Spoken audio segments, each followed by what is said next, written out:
কই দিতেছ তুমি? আমি ফুটবল খেলতে যেতেছি। এত কথা না বললে সরো একদম। সাইড দিব মানে তুই দোকানে কেডা? দোকানে কেউ নাই, দোকানে শাটার দোকান বন্ধ। কত বড় সাহস, দোকান বন্ধ করে তুমি ফুটবল খেলতে যেতেছ? ফুটবল খেলতে যেতে পারবে না, যাও দোকানে গিয়ে দোকানদারি করো। সে বললো আর আমি ফুটবল খেলতে গেলাম না। আমি ফুটবল খেলতে যাবো এবং ফুটবল খেলুম। এত কথা না বলে সামনে দিকে সরো, একটা ঠিক মানে একদম গ্রাম সারা করে দেবো। ঠিক মাইনা দেখো, আমি তোমার লাল কার্ড দেখায় দুনিয়া সারা করে দিব। হ্যাঁ, শরম করে না? আসে না, আমার জামাই আমি খেলতে যেতে দিব না। আমি খেলতে যাবো, তুমি পারলে ঠেকাও। হ্যাঁ ঠিক আছে, তাই ছাড়াই দাও। ফুটবল ফুটা করে দিছে, মানে তুই আমার জীবন ফুটা করে দিছিস। বসবি ভাগলি কেন? বসবি ভাগলি কেন? চাচি সর্বনাশ হয়ে গেছে। চাচি কি হয়েছে তোমার? কোথেকে তুই দৌড়ে আসলি? চাচি আলমগীর আর রসিনা ভাবি তেতুল গাছ থেকে মারামারি লাগছে। আপনারা কোনো ভাবি ছুটাইতে পারতেছি না চাচি। আপনারা জলদি চলেন, নাহলে আজকে আমার বংশের মান ইজ্জত ডুবাই দিল। এতদিন ধরে ঘরের মধ্যে তোরা দুইটা ঝগড়াঝাটি করছস, আর এখন রাস্তায় গিয়ে তোরা মারামারি করলি, ঝগড়া করলি। স্বামী স্ত্রী হইয়া কিভাবে তোরা এটা পারলি? তোকে কি লজ্জা শরম বলে কিছু নাই? এই তোরা আসলে কি চাস কত? মুক্তি চাই। কি মুক্তি চাই মানে? ও মুক্তি চাই মানে কি বুঝো না? যার সাথে আমার কথার মিল নাই, মনের মিল নাই, খাওয়া দাওয়ার মিল নাই, পোশাক আশাকের মিল নাই, কোনো কিছুর মিল নাই, তার সাথে একই ঘরে থাকা সম্ভব না। সংসার করা তো আরো সম্ভব না। তার সাথে আমি সংসার করলে আমি পাগল হয়ে যাবো। আমি পাগল হতে চাই না। আমি এই সম্পর্ক থেকে মুক্তি চাই। আমি তার ডিভোর্স দিতে চাই। কি ওমা, আব্বা আব্বা কি বাইরে থেকে দরজা বন্ধ করে দিলা কেন? কেন দরজা বন্ধ করলাম? যতদিন পর্যন্ত তোকে দুজনের মনের মিল না হবে, মিলমিশ না হবে, ততদিন পর্যন্ত তোর এই ঘর বন্দি থাকবি। মানে হ্যাঁ, তোর আব্বা একদম ঠিক কাজ করছে। সারাদিন দুজনে ঝগড়াঝাটি করছ না, আর ঘরের ভিতরে বসে বসে দুজনে ঝগড়াঝাটি কর। যতদিন এই ঝগড়াঝাটি না থামবে, তোদের মধ্যে বড়ি বানানো হবে, ততদিন পর্যন্ত এই ঘরের মধ্যে তোর ঘর বন্দি থাকবে। হ্যাঁ এই কিবা পালাম তোমার জন্য আমার জীবনে সুখ শান্তি স্বাধীনতা সব হারাইলাম। না পাইলাম বউর আদর, যত ভালোবাসা। এখন নিজের বাড়িতে নিজেই এখন ঘরবন্দি হয়ে আছি।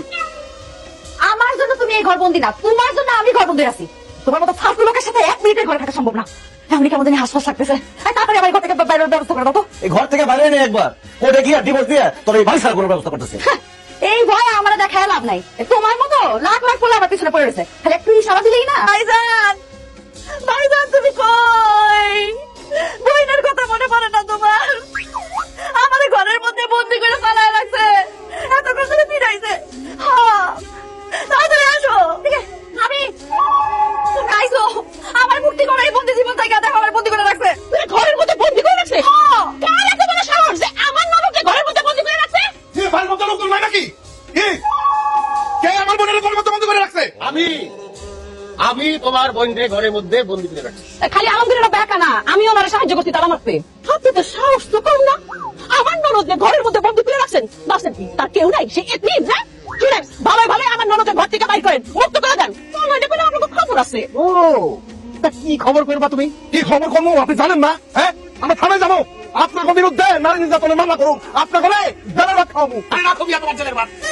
তোমার বোনকে যদি ঘরের মধ্যে বন্দি না করতাম, এতক্ষণে সে আমাকে বাড়ি ছেড়ে চলে যেত। আমার ছেলের সাথে তার ছাড়াছাড়ি হয়ে যেত, ডিভোর্স হয়ে যেত। কি করতেছেন?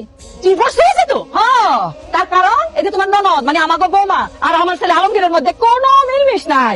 আরে দুজনে খালি ঝগড়াঝাটি করে, খালি রাগারাগি করে, মারামারি করে, চুলাচুলি করে। কত করে বুঝেছি যে স্বামী স্ত্রীর মধ্যে মিল মহব্বত থাকার লাগে, সুন্দর করে সংসার করার লাগে। আমাকে কোনো কথাই তারা শোনে না। তারা কয় তাদের মধ্যে মিল মহব্বত কোনোদিনও হইব না। তারা দুজনে মিলে সিদ্ধান্ত নিছে তারা একজন আরেকজনকে ওই ডিভোর্স দিব। এর লেগে আলমগীরের আব্বা কইছে আর কোনো উপায় নাই, ঘরের মধ্যে বন্দি করে রাখতে হইব। এবং আমরা বলছি এই যে তারা লাগাই দিছি না, যতদিন পর্যন্ত তোমরা স্বামী স্ত্রীর মধ্যে মিলমিশ না হবে, প্রেম ভালোবাসা না হবে, ততদিন পর্যন্ত এই তালা খোলা যাবে না। হ্যাঁ, আপনার মাথা কাম করেন না। আমার